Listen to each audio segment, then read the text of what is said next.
Jain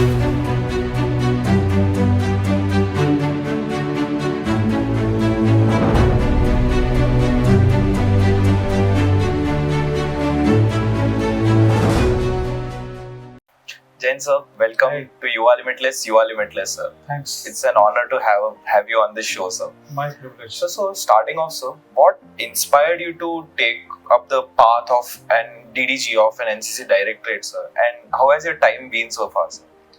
Okay, to be very frank, I didn't choose to be part of NCC, but probably my profiling at the headquarters and the requirement of this role had me fitting in, so I got posted here.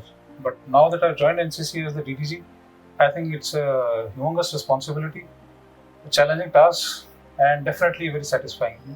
I get to spend time with the young generation. I spend time with youngsters. I meet them in camps, and it's been absolutely exciting and very satisfying. Sir, so before you had been appointed as the Deputy Director General, did you have any expectations from the cadets, and how did they kind of break those expectations, or those expectations kind of weren't what you thought to be? I didn't come with a preset notion that cadets are going to be of a particular nature or standard, but I knew that NCC cadets are always being looked up to, and all young people want to join NCC. So I was very excited to and I was looking forward to seeing how NCC works, what's the josh of the cadets. And honestly, when I came here, when I met the cadets first time, it was wonderful. Okay, I see the spark in your eyes. I see the dreams, the aspirations, and a lot of josh you put in. I have seen some cadets performing during the camps, and it is beyond anybody's imagination to see what you people can achieve. Sir, so what, according to you, is an cadet, sir? According to me, what is a cadet? Okay, a cadet to me is a raw material which is bubbling of josh and which is ready to be molded into a future citizen. The amount of energy that is there in a cadet, the amount of enthusiasm, the amount of willingness to perform, and the future that is there in their eyes, it is a perfect recipe which we as the officers or the PI staff or the ANOs have a responsibility to mold it into a responsible citizen. So to me, an NCC cadet is an opportunity. It's an opportunity, it's a chance, it's a blessing given to me to be able to change the future of India. Okay, it might sound a bit huge, but if you look at it in my perspective, yes, I want to inculcate character, I want to inculcate discipline, and I want to inculcate the idea of being a good citizen. Okay? That is what to me an NCC cadet is. So, what difference, like before being posted into NCC, sir, you may have interacted with the young generation currently, like outside of NCC. So, what kind of difference have you noticed in the generation like who are not currently in NCC and who are currently in NCC? Well, that's a very subjective question because a lot of it depends on the personality. But one thing is clear: the awareness levels of an NCC cadet is much higher. The discipline is, of course, obviously much better, and the ability to visualize what future holds is slightly better in the NCC cadets. Whereas outside people are more involved with uh, being in limelight through social media, trying to do things by getting likes, trying to be influencers, trying to show off. The NCC cadets, what I have interacted is they believe in performing, and I see their happiness and sense of achievement when you say a couple of good words to them. Yes. So there is a difference in terms of what satisfies you and what drives you. So NCC cadet any day is better. Not that the youth is not good enough, but yes, in general, NCC adds to your personality and it adds to your entire life. And so, in your career in the Air Force, what all flights or planes have you flown, sir? Okay, we always start with training aircraft. Okay, we had the SPT-32, Iskra, which was a Polish aircraft. And then we move on to our streams. So I moved on to fighters. Initially MiG-21s, we flew two variants of MiG-21s. Then we do operational clearances on the MiG-21. From MiG-21, I moved on to Jaguar aircraft, and primarily I've been flying Jaguars since. After a while, you get to instruct the cadets. So as an instructor, I've flown the Kiran and the SPT-30. So the full form of SPT-31? SPT-32 is Hindustan Piston Trainer. Okay. So that aircraft is no longer there in service. Now we have the pilotus for basic training. And so, when you see a passing out parade of the Air Force Academy, so that day you see the cadets getting their wings for the first time. So what really undergoes, what is the training that a cadet has to go through to really get his wings for a fighter aircraft? Okay, there are two questions which are there in your statement. Firstly, what it takes to get the wings. Okay, it takes, number one, lot of grit, determination, and self-belief. Air Force can impart you training. Instructors can teach you. They can be with you in the cockpit. But if you do not have that will to do and that love for flying, you cannot become a pilot. So you have to believe in yourself. You have to know that you are capable of taking that mighty bird into the air and not only land it but also use it for its purpose. So once you're through the selection process, then it's all within you. Whatever it needs will be taken care of by the training staff, by the instructors, by the institutions. Coming to the second part, how to get into fighters? Yes, fighters is not just about flying skill. It is about your attitude. You need to be aggressive. You need to be confident. You need to be able to handle the machine like a part of your own body. And then during the trifurcation board, which happens before commissioning, there is a board which sits and decides whether you are fit enough for fighters or not. And if you perform well and if you are lucky, you will get fighters. So, before you get the wings, so is there a merit system in which they get appointed? So, let's say there are 300 cadets. So, is there a merit system based on, are there a fixed number of vacancies for the fighter stream? Generally, there are vacancies, fixed vacancies, which are worked out every 6 months, depending on the requirement of pilots. And then there is a merit. But at the same time, I want to say it's not only merit that you will go into fighters or helicopters or transports. Okay? Because transports and helicopters also need good pilots. Yes, sir. So you cannot have that only top go to fighters. Having said this, merit does not count as far as your capability is concerned. So even if a person is last in merit, he is adequately fit enough to fly any of these machines. Okay. So while yes, merit does count because a lot of people want to go to fighters, but there are other factors like your requirements, and there are certain things which are beyond merit. Okay, your aptitude and the need of a fleet for a pilot like you. Also, at times, some cadets may have problems in flying an aircraft because of air sickness or not being able to handle very harsh maneuvers. But if we find that they're good cadets and they're going to be good pilots, then we retain them into streams where we do not have to do harsh maneuvers like aerobatics, etc. But that is very few. Sir, so is it the training process is पहले simulator पे होता है and then you go on to the... Definitely, the training for any flying is firstly a lot of ground subjects. And when I say ground subjects, you should be able to rattle out the checks, the procedures, everything. You should be able to do blindfold checks. That means if you are made to sit in the cockpit, you will be blindfolded. Actually, there is a blindfold on your eyes, and then you're asked to operate switches. So you'll be able to operate switches and take emergency actions. Okay. And there are tests conducted every month. So before you start flying, you have to undergo ground training, then you undergo training on the aircraft, then you have emergency tests, and if you score 95, only then you can go to the cockpit. Once you go to the cockpit, you would have flown enough on the simulators, practiced emergencies, practiced takeoff, landing, aerobatics. And in the aircraft, there is an instructor who is always teaching you, monitoring you, gauging you, and assisting you. And after each stage, there is a test. So there is a test sorted by an independent and a senior instructor who will declare you fit for solo or probably declare you fit for a particular maneuver. So there are stages in which you undergo and then become a pilot. So how was your first solo flight, sir?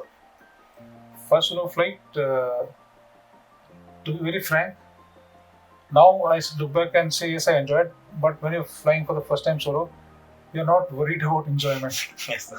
You're worried about performing because you're used to flying with somebody on the right seat. And this is the first time when you're flying and there's nobody on the right. So you know you're alone who has to land this aircraft. So there's a lot of pressure. And there's a lot of apprehension and there's a lot of excitement as well. So it's a mix of all those feelings which is there. So it is always a memorable flight, but I won't exactly call it enjoyment, because enjoyment comes once you become very comfortable with the aircraft, which is slightly at a later stage. Sir, आपका call sign क्या था, sir? Call sign changes with units. Okay. But the call sign which I loved the most is when I was commanding the squadron. So my squadron was 16 squadron, Jaguar squadron, and the call sign was Cobra. So I was Cobra 1. So any motive behind Cobra, sir? No, we have names for each unit. So the CEO of that unit has the pride of taking that name, Cobra. Otherwise, I have had other call signs like Viper, I have had Krypton, I have had Prithvi, I have had other things. But what sticks to you is the one wherein you led the squadron. So Cobra 1 is definitely my favorite call sign. So what's the, why do they give call signs in the Air Force? We give call signs because number one is the reason of confidentiality. Because when you give an article in air and you say Cobra 1, Cobra 2, so people who know who's sitting there, who has the flying program, knows the person. Otherwise, nobody who's listening comes to know who's flying the aircraft. So it's a kind of confidentiality. Secondly, it is to have some kind of a standardization. Okay, so from the call sign, people in the Air Force can make out which unit or which squadron aircraft it is, which type of aircraft it is.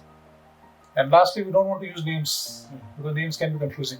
Yes, sir. There can be 3 Reddys in a squadron or 2 Rao. So not only call signs, we also have nicknames which are also fixed and which are also used regularly. Okay, so that helps in keeping the article short and it helps connect better.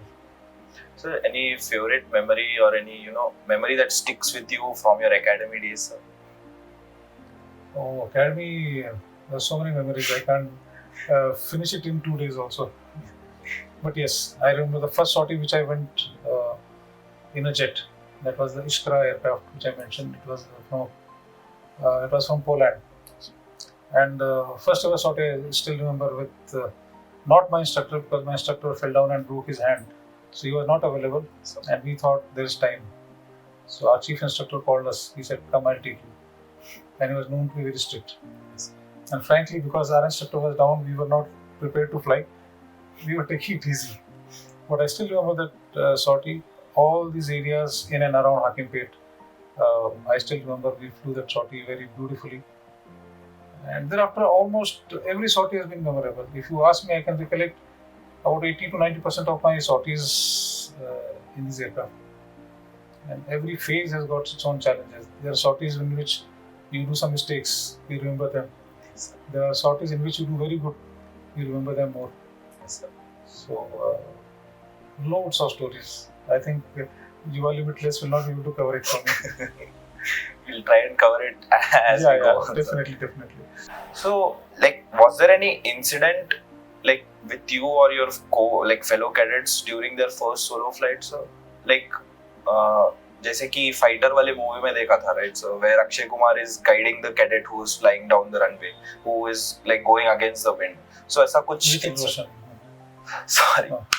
So, yeah, it happens. It happens a lot, and it happens quite often. You see, what happens is when a person goes first solo, his instructor is sent as the approach control pilot, ACP, and there is a senior flying supervisor who is there in the ATC. So the ACP, the approach control pilot, is generally the instructor of that guy who's standing at the end of the runway. Like if you remember in the movie they had shown, he's standing on the G. Yes. It is not that casual. There is a proper place which is made with an RT set, with binoculars, and with clear visibility. And more often than not, some things will happen. They happen. I have seen it happen as a youngster while flying the basic aircraft. I have seen it happen in an advanced aircraft like a MiG-21. I've also seen it happen in an aircraft like Jaguar, where a young cadet or a young officer or a young pilot is finding it difficult to land.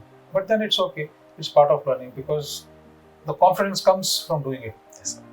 Okay, so there have been a lot of incidents like in that movie. So while that movie was for the masses and Yes, it was sir. dramatized, things are similar. But yes, the articles and the visuals are not that what it is shown in the movies. It's But I not have that. also had my cadets land back, and it happens. It can happen at any stage. So, what operations have you done in your time, sir? If Okay, I'll not go into details of each yes, sir, operation. not details. But broadly speaking, there are two types of operations which Yes, sir. they force the pilots to broadly. One can be defined as air defense, and the other is ground attack. So, if you understand, ground attack means when we bomb the enemy. That means we go out across the enemy lines, go into their territory. Like operations. Yeah, like Operation Sindoor, like Balakot, or other things, wherein we actually destroy something from the ground. The other operation is called air defense, wherein we are defending the skies, or we are not allowing the enemy to come inside our territory. So, while ground attack is a deliberate action, that means it depends on when I decide to go and attack. Air defense is a 24-hour job, 24/7, 365 days a year, because you don't know when the enemy might come. And during air defense, we have something known as ORP. So, if you may know, all around the border, entire length and breadth of the country, there are pilots who are sitting kitted up, ready to take off within 2 to 5 minutes, maybe 6 minutes of getting a warning. They're ready in their boots, flying suits, helmets are ready, aircraft are ready, missiles are loaded, guns are loaded, technicians are there, and we're ready to take off. In aircraft like MiG-21, which did not have very sophisticated systems earlier, we were supposed to take off within 2 minutes of the siren coming up. That means if I'm sitting here with you and somebody says scramble, scramble, scramble, within 2 minutes I am in the air. And we used to practice that. Okay, so during Parakram, if you are aware, during Kargil times, and whenever there is this stakes are high, heightened state of security, we have taken off. We have done these operations called air defense. We are ready with our missiles. When we pick up an aircraft on radar, we are ready to shoot them down. Yes. So these are the operations which are going on as we speak. Okay, I can't tell you the names of places Yes. and bases, but we have to understand that yes, there are people like those sentries of army who are standing guard on the border. There are pilots. There is ground crew who are ready and standing by 24/7 at these places.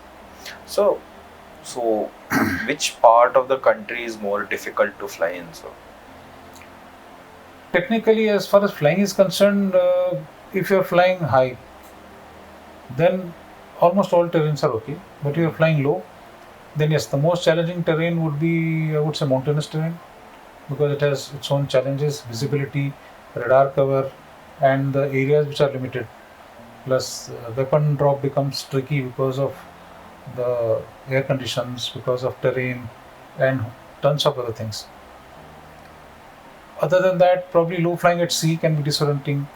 Night flying over deserts, these are very tricky situations to fly in.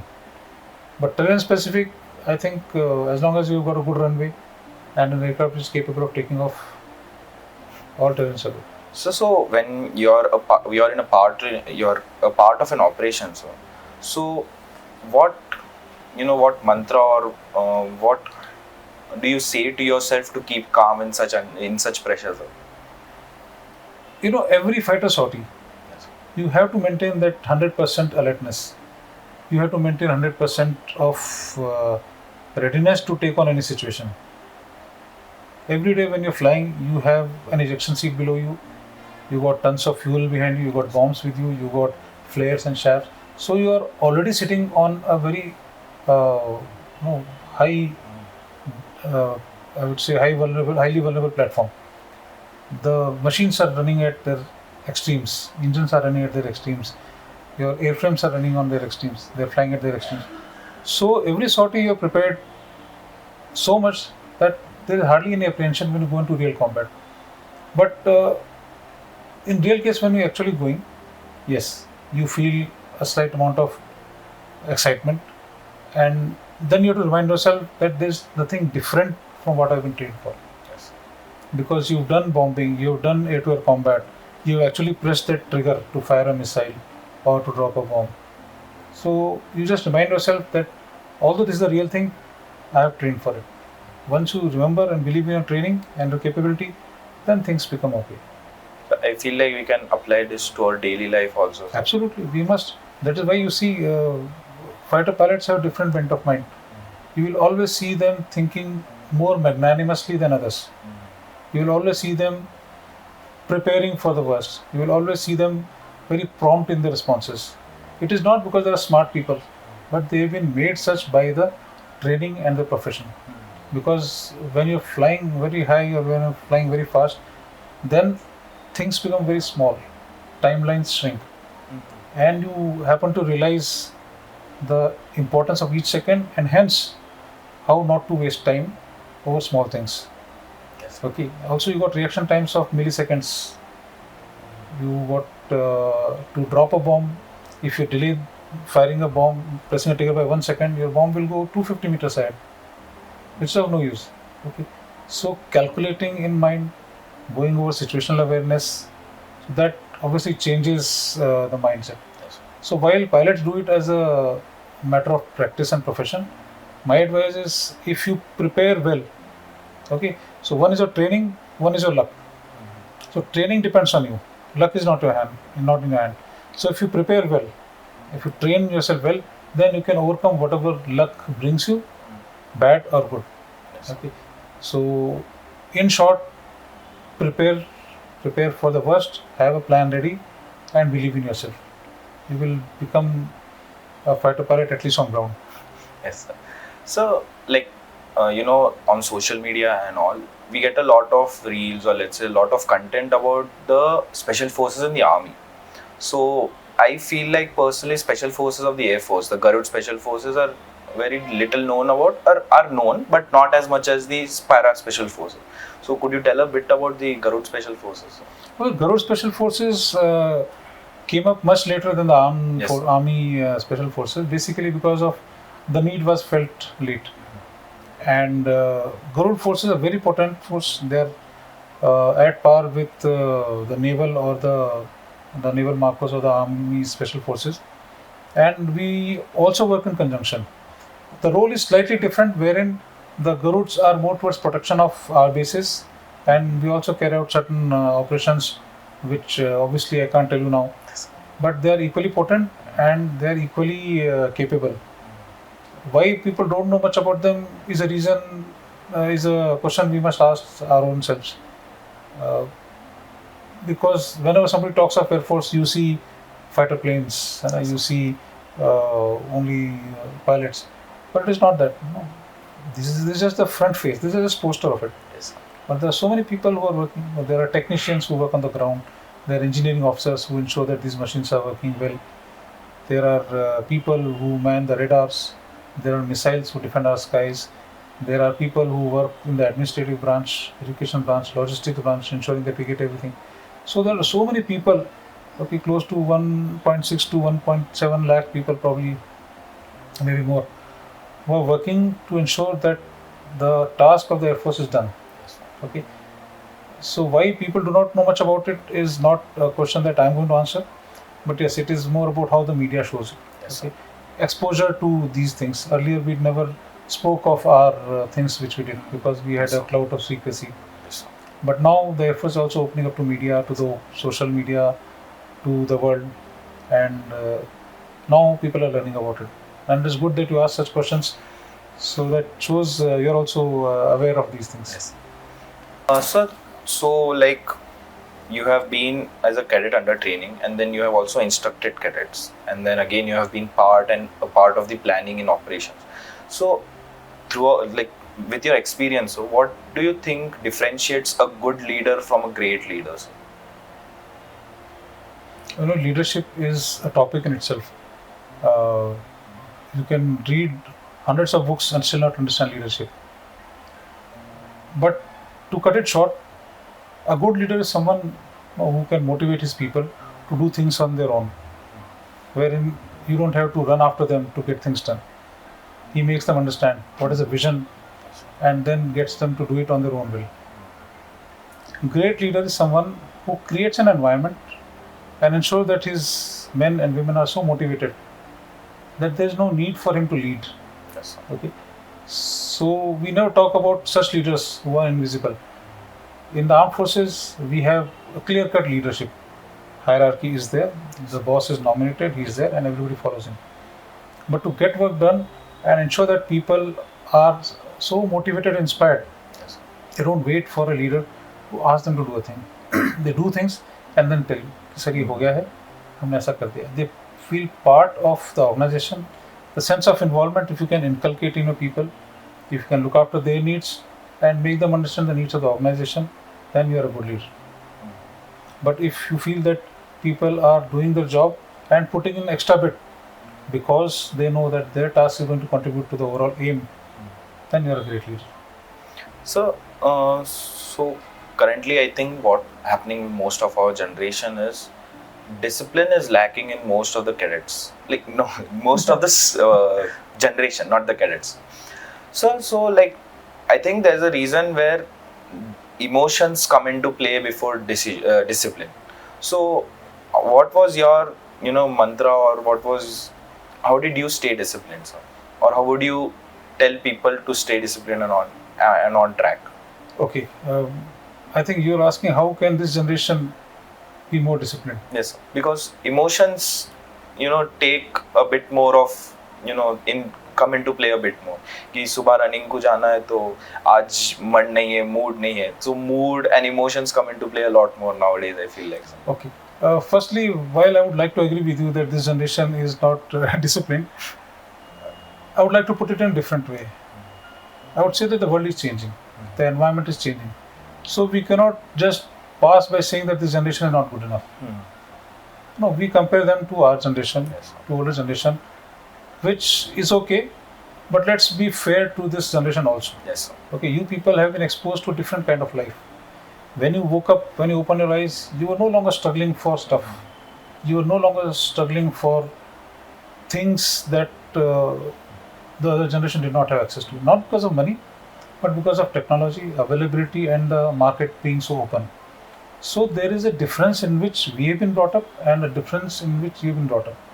So we have to understand that and create something which makes you as good and as disciplined as we were.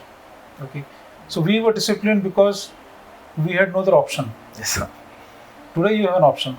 So there is a need to understand that the discipline that I'm talking of is a necessity for your own life and not for someone else. Yes, sir. Okay. So talking of emotions, you need to be emotionally strong, and you need to be emotionally strong by, like, you become strong physically by exercising, by putting your muscles at high pressure, at high tenors of rigorous exercise. Similarly, your emotions also need to go through exercise. That means you need to get bored, you need to get unhappy, you need to get feeling of deprivation, you need to have feeling of exhaustion, you need to have feeling of fatigue. Because if you do it gradually in a controlled manner, then you will be able to handle it when it actually comes.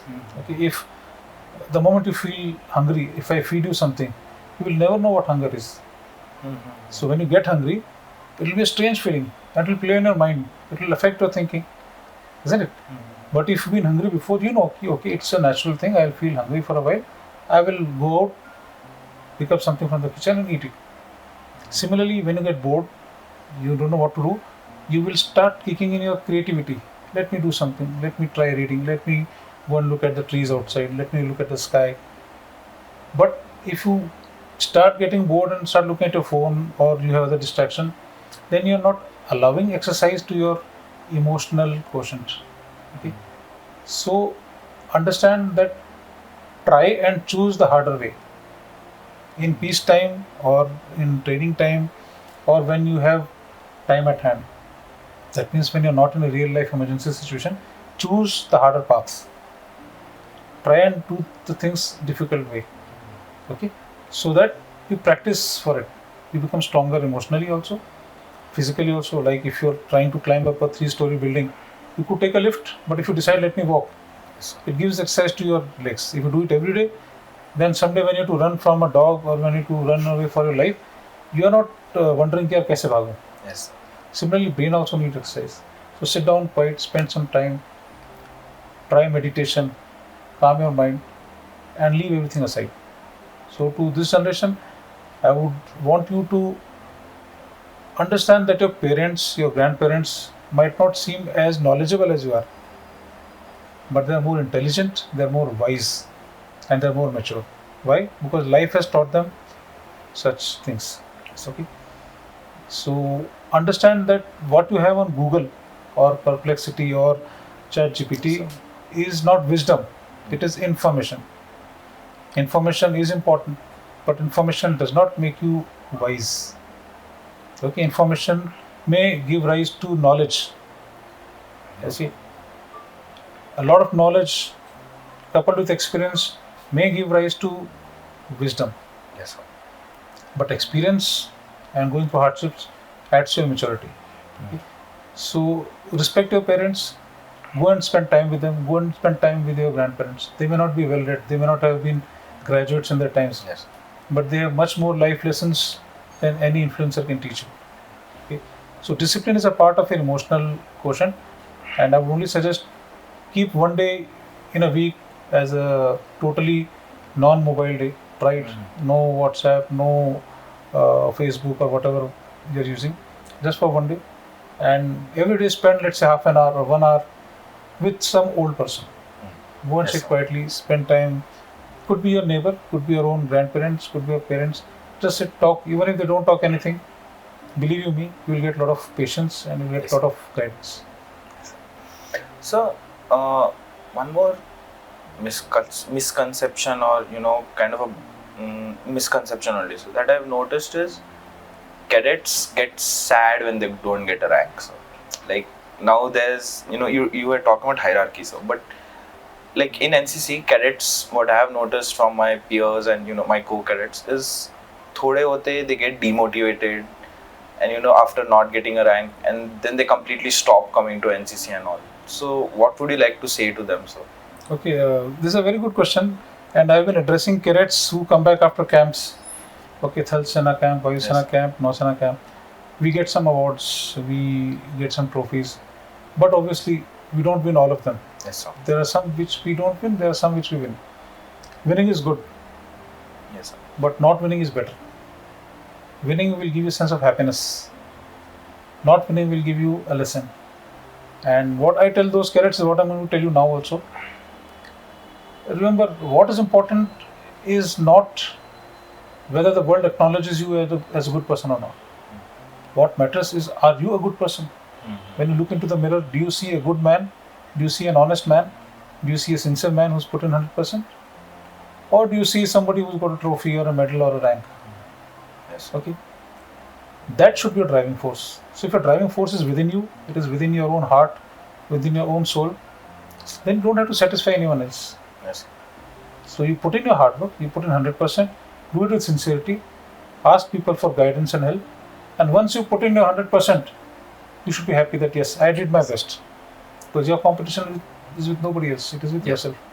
Now if the world or the organization decides to give you a rank or decides to give you a trophy or a medal, it's good.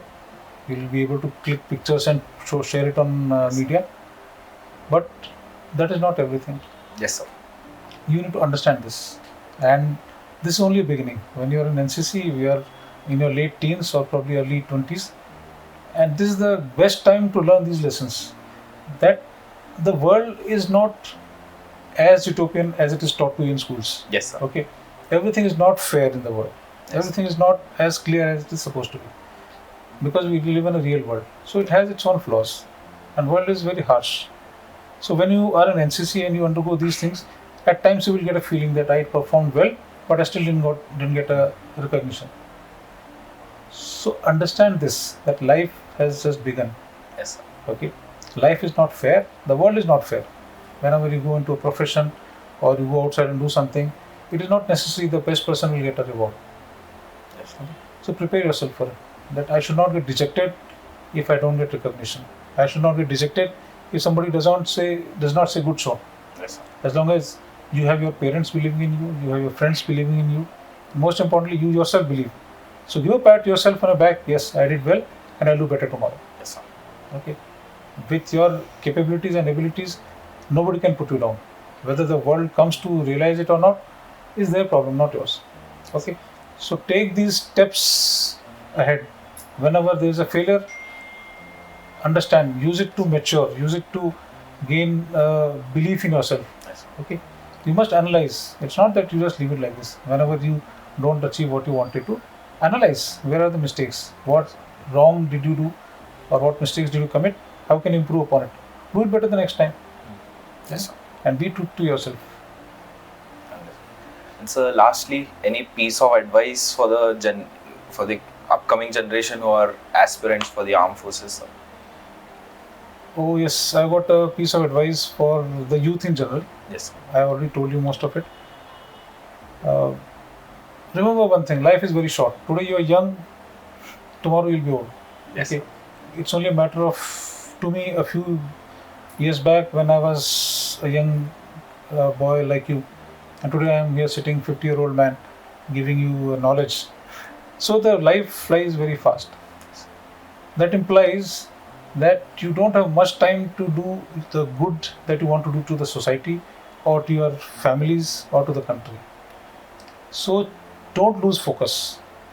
Choose what you want to do, whatever profession you want to take up, select it and then go all out for it.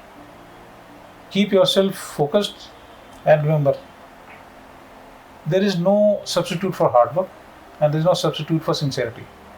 Okay, maintain integrity, you'll be a good man.